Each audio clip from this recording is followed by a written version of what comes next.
কি বন্ধুরা, দেখে জিভে জল চলে এলো তো। গরম ভাতে এরকম একটা মোরল মাছের রেসিপি থাকলে আর কিছুই লাগে না। চলো দেখে নিই।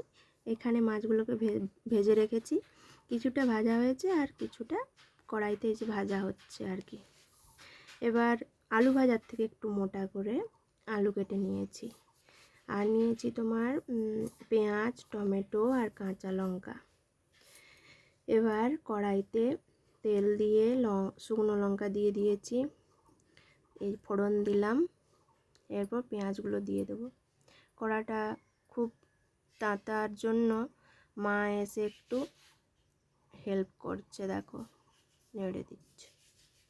পেঁয়াজটা একটু ভাজা ভাজা হয়ে যাওয়ার পর কেটে রাখা ওই আলুগুলো দিয়ে দিলাম। এই যে সব আলুগুলো দিয়ে দিচ্ছি।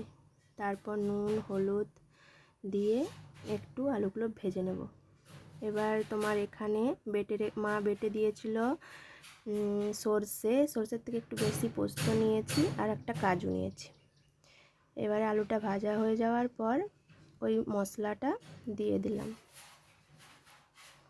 তারপর একটু জল দিয়ে দেবো আর এই টমেটোগুলো দিয়ে দেব। এরপর এই ভেজে রাখা মোরল মাছগুলো দিয়ে দিলাম।